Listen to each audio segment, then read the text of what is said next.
नमस्कार, प्रणाम। देखिए, हम अभी इस समय पटना में हैं और रविंद्र भवन में हैं और आप जानते हैं कि आज 2 मार्च है और आज पटना में सभी विभागों के संविदा कर्मी, आउटसोर्स कर्मी, सभी प्रकार के कर्मी जो है कि आज इस बैठक में हिस्सा लिए हैं और कई प्रकार की जो मांगे हैं वो मांगों को उन्होंने रखे हैं। हमारे साथ में पटना ज़िले के कार्यपालक सहायक के जिला अध्यक्ष हैं।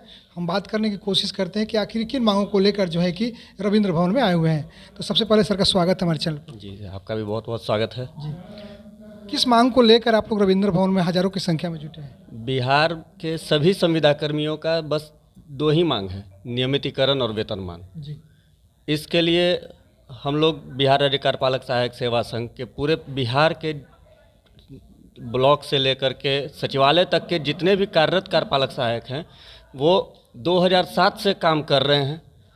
हमारे सुशासन की सरकार है, लेकिन बहुत सारे आंदोलन हुए, इंक्रीमेंट 5%, 10%, 60 वर्ष का आश्वासन, चौधरी कमेटी, सारा चीज़ हो गया। फिर भी जो मुख्य बिंदु है कि नियमितीकरण किया जाए, सेवा का स्थायीकरण होना आवश्यक है, क्योंकि सभी जो भी कर्मचारी हैं उनको एक ही डर होता है कि कहीं मुझे नौकरी से हटा दिया ना जाए। अगर नौकरी से हटा दिया जाएगा तो मेरा परिवार कैसे जीवित रहेगा, मेरे परिवार का जीविकोपार्जन कैसे होगा।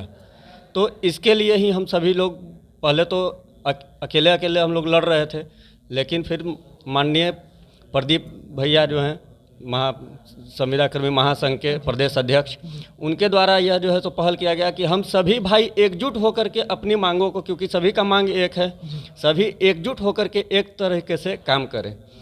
आपको बताना चाहेंगे कि कार्यपालक सहायक के बल पे हमारी जो बिहार की सुशासन सरकार है, माननीय नीतीश कुमार जी मुख्यमंत्री जो हमारे हैं, तो इनके सुशासन सरकार को हम लोग डिजिटल बिहार बनाने में सबसे रीढ़ की हड्डी जो कहा जाता है, रीढ़ की हड्डी का काम किए हैं।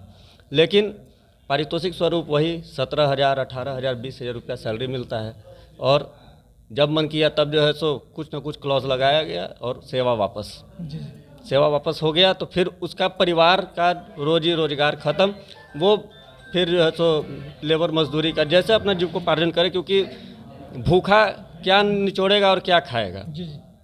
तो इन्हीं सब बातों के लिए हम लोग जो है सो आज एकत्रित हुए हैं और यहाँ से हम लोग आंदोलन का आज प्रथम चरण हम लोग किए हैं।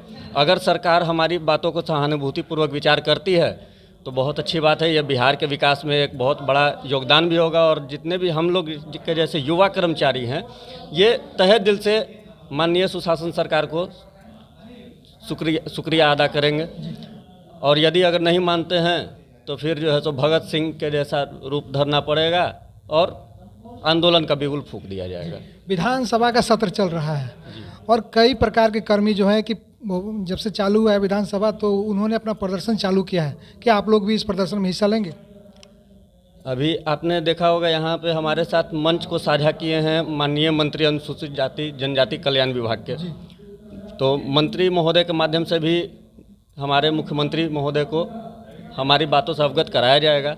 विधानसभा में भी हमारी बातों को उठाया जा रहा है और आज इसी विधानसभा सत्र में नहीं, पिछले कई विधानसभा सत्र में अगर फाइल उठा करके देखा जाए सामान्य प्रशासन में तो हमारा इतना मोटा फाइल हो चुका है, सिर्फ क्वेश्चन से, विधानसभा असेंबली क्वेश्चन से मोटा फाइल हो गया। लेकिन सिर्फ क्वेश्चन करना और उसका उत्तर देना से समाधान नहीं निकलेगा।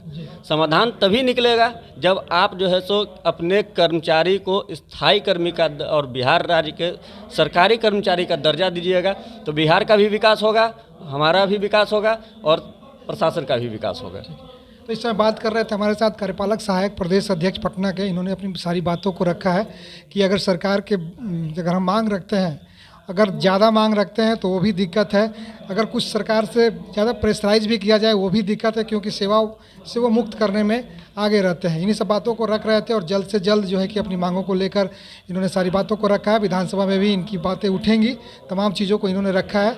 सभी बातों को लेकर मैं विनोद सिंह, ASB तक न्यूज़ के लिए। Thank you.